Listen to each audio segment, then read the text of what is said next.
کیسے بھیڑ لگا کے بیٹھے ہو کہ جی ہمارے ایک بزرگ کا انتقال ہو گیا ہے اور اس کی جنازے کی نماز کو پڑھانے کے لیے کوئی نہیں ہے، ہم اس فکر میں ہیں کہ ہمارے اس بزرگ کی جنازے کی نماز پڑھا دی جائے، ہم اسے دفن کر دیں۔ میں اس نے کہا کہ چلو بھائی آپ کی پریشانی دور ہو جائے گی، میں جنازے کی نماز پڑھا دیتا ہوں۔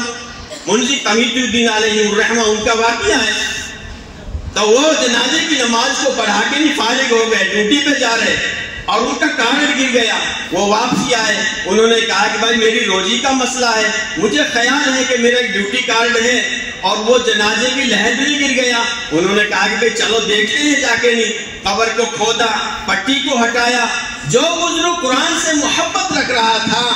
اس بزرگ کی ساری قبر میں اس کے سینے پہ سارے جنازے پہ ایسے پھول بھرے ہوئے ہیں کہ قبر پھولوں سے معطر ہے، مہک رہی ہے، اور لوگوں کو بڑا تعجب ہوا، ارے اتنی سی دیر میں یہ پھول کہاں سے آ گئے اور یہ کون بڑا آدمی ہے؟ اس وقت کے علماء میں یہ بات رکھی گئی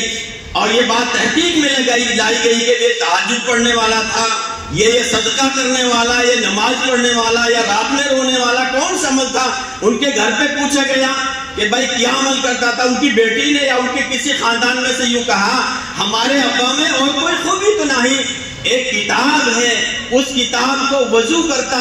اور بیٹھ جاتا قبلے کی طرف منہ کر کے اور یوں کہتا انگلی پھیرتے پھیرتے میرے مالک کا کلام ہے، یہ بھی حق ہے، میرے مالک نے یہ بھی حق کہا، یہ بھی سچ کہا، اور وہ قرآن وہ کتاب کہاں ہے کہ وہ رکھی، اس کو دیکھا گیا کہ وہ قرآن مقدس ہے۔ اس وقت کے علماء نے یوں کہا کہ ان پڑھ آدمی جب قرآن سے محبت کر رہا ہے، ان پڑھ آدمی کے لیے اتنا بڑا عذر ہے کہ چند منٹوں میں چند گھنٹوں میں اس کے قبر پھولوں سے مہکی ہوئی ہے۔ جو آدمی پڑھے گا اس پہ عمل کرے گا اس کے لیے کتنا بڑا انعام اللہ کے یہاں سے ملے گا۔ اسی لیے حافظ قرآن کو اختیار دیا جائے گا، اے حافظ قرآن تیرے 10 خاندان یا 10 آدمیوں کو ان کو تجھے اختیاری اجازت دی جا رہی ہے جو جہنم کے فیصلہ ہو چکا ہے، تو چاہے ان کو جنت میں جانے کا ایک اللہ کے یہاں سے سفارش کرا لے۔ اللہ تعالی ہمیں قرآن پہ صحیح عمل کرنے کی توفیق عطا فرما دے۔